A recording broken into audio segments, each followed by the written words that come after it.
Hi everyone, एक बार फिर से आप सभी का वेलकम ऑनलाइन केमिस्ट्री में। और मैं अर्नब सर आज आप लोग को ऑर्गेनिक रिएक्शन मैकेनिज्म का पहला चैप्टर स्टार्ट कर रहे हैं। इसका नाम है रिएक्शन मैकेनिज्म। रिएक्शन मैकेनिज्म क्या होता है, इसको समझते हैं इस तरीके से। किसी भी ऑर्गेनिक रिएक्शन को कंप्लीट होने में नंबर ऑफ स्टेप्स इन्वॉल्व होते हैं और उन सभी स्टेप को कलेक्टिवली कहा जाता है रिएक्शन मैकेनिज्म। किसी भी रिएक्शन में रिएक्टेंट मॉलिक्यूल का होना कंपलसरी है और रिएक्टेंट मॉलिक्यूल प्रोडक्ट में कन्वर्ट हो जाता है। रिएक्टेंट मॉलिक्यूल का एनर्जी क्या होगा, हाई अनस्टेबल, और प्रोडक्ट का एनर्जी कम होता है, यानी इट इज मोर स्टेबल। सबसे पहले रिएक्शन में होगा क्या, रिएक्टेंट मॉलिक्यूल का बॉन्ड फ्यूजन होगा, यानी ब्रेकिंग ऑफ बॉन्ड होगा by the help of thermal energy और light energy.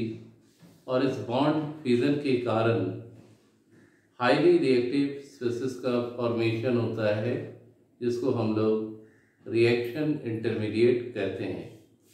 Very short lived species, क्योंकि इनका ऑक्टेट कंप्लीट नहीं रहता है और जिसके कारण इसका स्टेबिलिटी क्या होता है, बहुत कम। सेंट्रल एटम का जो ऑक्टेट कॉन्फ़िगरेशन है किसी भी रिएक्शन इंटरमीडिएट में कंप्लीट नहीं रहने के कारण all reaction intermediates are highly unstable. और स्टेबिलिटी को गेन करने के लिए रिएक्शन इंटरमीडिएट इंटरैक्ट करता है किसके साथ, रीएजेंट के साथ, और फाइनली ये कन्वर्ट हो जाता है प्रोडक्ट में।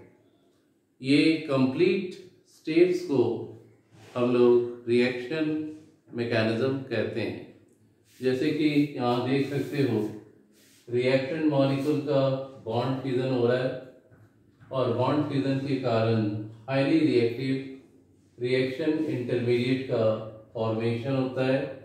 शॉर्ट लिव्ड स्पीसीज होते हैं, ये काफ़ी ज़्यादा एनर्जी रहता है। जितना ज़्यादा एनर्जी होगा स्टेबिलिटी उतना ही कम, और स्टेबिलिटी अचीव करने के लिए रिएक्शन इंटरमीडिएट इंटरैक्ट कर जाता है रिएजेंट के साथ और फाइनली कन्वर्ट हो जाता है किसमें, प्रोडक्ट में। तो जो पहला स्टेप है रिएक्शन मॉलिक्यूल का बॉन्ड फ्यूजन से रिएक्शन इंटरमीडिएट फॉर्म करना, ये स्लो स्टेप होता है, यानी इस स्टेप के रेट को हम लोग मेजर कर सकते हैं। और रिएक्शन इंटरमीडिएट से रिएजेंट में कन्वर्ट होना फास्ट स्टेप है और काफ़ी जल्दी ये रिएक्शन कंप्लीट हो जाता है। तो ये जो एंटायर स्टेप हम लोग देख रहे हैं किसी भी ऑर्गेनिक रिएक्शन में, इसे कंबाइंड फॉर्म में हम लोग कहते हैं रिएक्शन मैकेनिज्म। अब आते हैं रिएक्शन इंटरमीडिएट के पार्ट पर। क्योंकि ये किसी रिएक्शन के बीच में फॉर्म हो रहा है, रिएक्टेंट और प्रोडक्ट के बीच में इसका फॉर्मेशन होने के कारण इसे हम लोग क्या बोलते हैं, रिएक्शन इंटरमीडिएट। 6 अलग अलग टाइप के रिएक्शन इंटरमीडिएट के बारे में हम लोग डिस्कस करेंगे। और ये रिएक्शन इंटरमीडिएट होते हैं free radical, carbocation, carbanion, carbene, nitrene, benzyne या एराइन।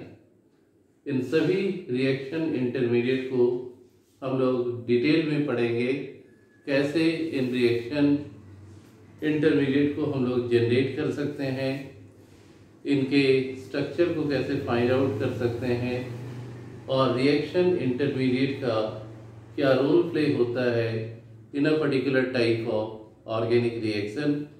इन सब के बारे में हम लोग आगे डिटेल स्टडी करेंगे। अब एक और टॉपिक पर आते हैं, बॉन्ड फ्यूजन। बॉन्ड फ्यूजन का मतलब होता है breaking off bond. Two different ways bond fusion के होते हैं। पहला होमोलाइटिक बॉन्ड फ्यूजन और दूसरा हेटेरोलाइटिक बॉन्ड फ्यूजन। इसके बारे में भी आने वाले पार्ट में डिस्कशन करेंगे। और लास्ट में रिएजेंट पर आते हैं। रिएजेंट वैसे स्पेसिस होते हैं जो किसी केमिकल रिएक्शन को कंप्लीट करने में हेल्प करते हैं।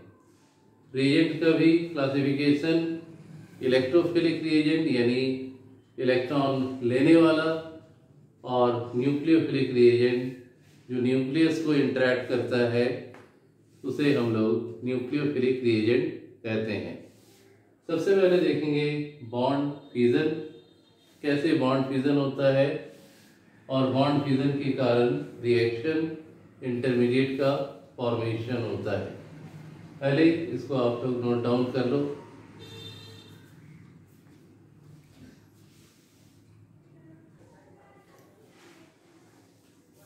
हम लोग बात कर रहे थे बॉन्ड फ्यूजन के बारे में। There are two different ways by which bond fusion of a reaction molecule takes place. पहला होमोलाइटिक बॉन्ड फ्यूजन और दूसरा है heterolytic bond fusion. Homolytic bond fusion में बॉन्डेड एटम जो एक मॉलिक्यूल बना रहे हैं उनका ब्रेकिंग इस तरीके से होगा, each bonded atom acquire one single electron. तो उस तरह के बॉन्ड फ्यूजन को होमोलाइटिक बॉन्ड फ्यूजन कहते हैं। तो इसको नोट डाउन कर सकते हो। When the breaking of bond is taking place in such way so that each of the bonded atom acquire one single electron, said to be as homolytic bond fusion। यहाँ पर देख सकते हो chlorine और chlorine के बीच में single bond है। थर्मल एनर्जी या लाइट एनर्जी किसी का भी यूज कर सकते हैं।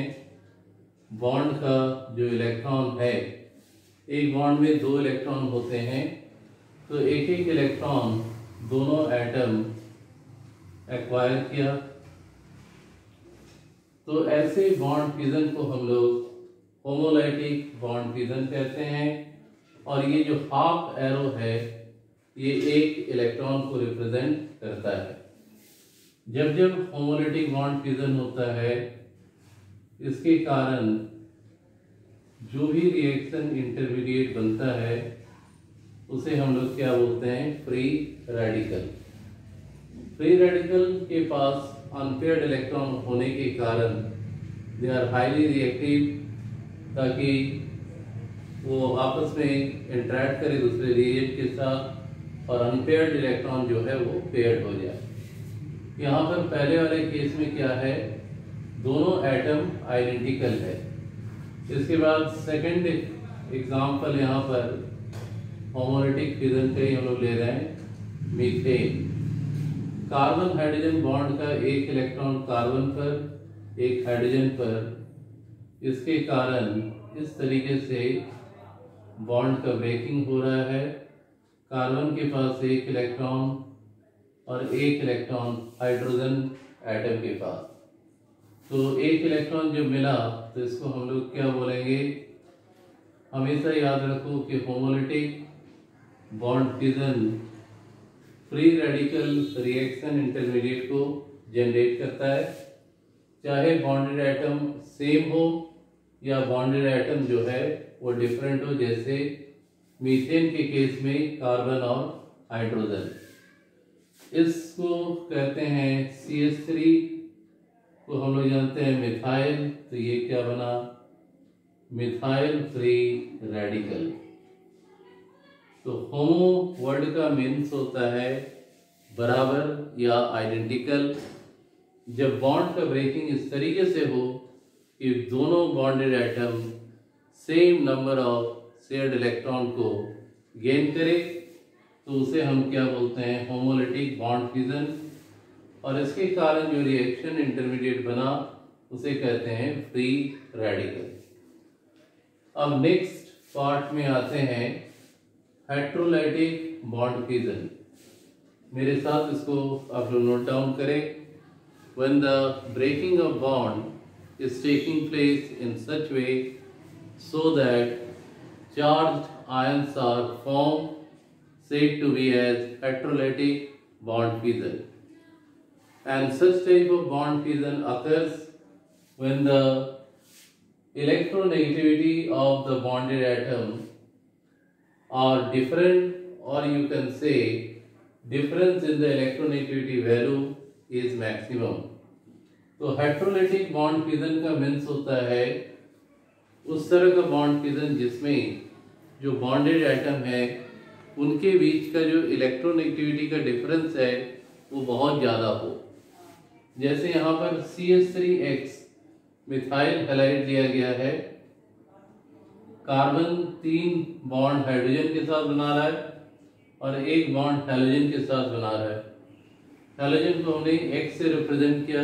X is more electronegative as compared to that of carbon.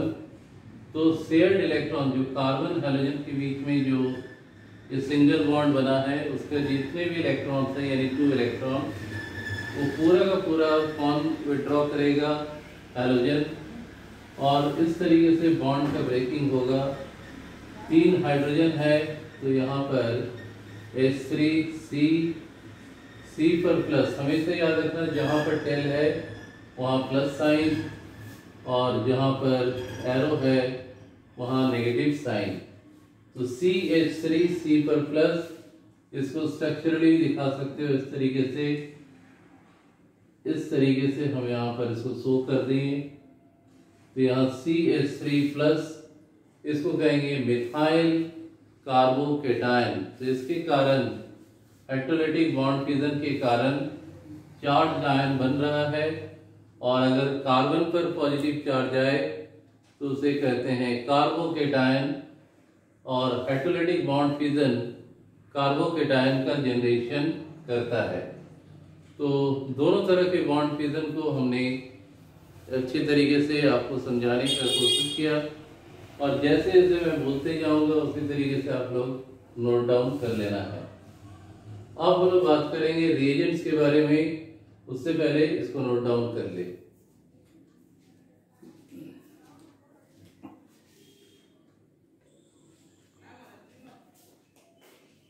अब हम लोग बात करेंगे रिएजेंट्स के बारे में। तो रिएजेंट्स क्या होते हैं? वैसे स्पेसिस जो केमिकल रिएक्शन को करवाने में हेल्प करते हैं, और रिएजेंट को हम लोग 2 कैटेगरी में क्लासिफाई करते हैं, इलेक्ट्रोफिलिक रिएजेंट इलेक्ट्रॉन लेने वाला रिएजेंट, और न्यूक्लियोफिलिक रिएजेंट जो न्यूक्लियस को इंटरेक्ट करे उसे हम क्या बोलते हैं? Nucleophilic reagent. तो हमारे साथ साथ इसको स्टडी नोट्स के फॉर्म में आप लोग लिख दें। सबसे पहले लिखे रिएजेंट, लिखे these are the species which bring about chemical reaction। reagent का definition लिख लें पहले। these are the species which bring about chemical reaction।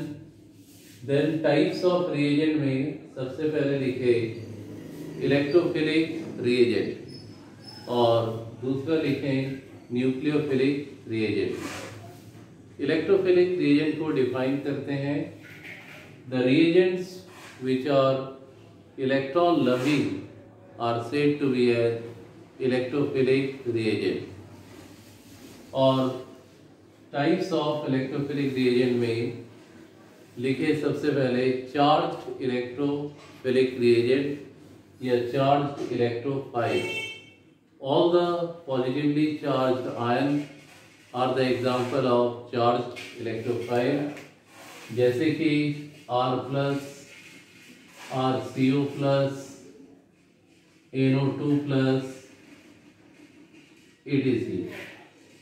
और नेक्स्ट लिखें neutral electrophile. Electrophiles which having tendency to gain the electron but do not possesses any charge on it, said to be as neutral electrophile. ऐसे spaces, ऐसे reagent जो electron तो लेंगे लेकिन कोई charge present नहीं रहता है, ऐसे स्पेसिस को हम लोग कहते हैं न्यूट्रल इलेक्ट्रोफाइल। एग्जाम्पल में लिखो all the electron deficient molecule like aluminium chloride, beryllium chloride and so on. इसी तरीके से nucleophilic reagent, these are nucleus loving species और we can say these are electron rich species। Classification में आ जाए nucleophilic reagent पे, charge nucleophile, all the negatively charged ions are the example of charge nucleophile. Example में लिखें Cl minus, Cl minus, RO minus, NO2 minus, etc. All these are the example of charged nucleophile. All the negatively charged ions are the example of charged nucleophile. और last में neutral nucleophile, these are electron rich but do not possess any charge on it.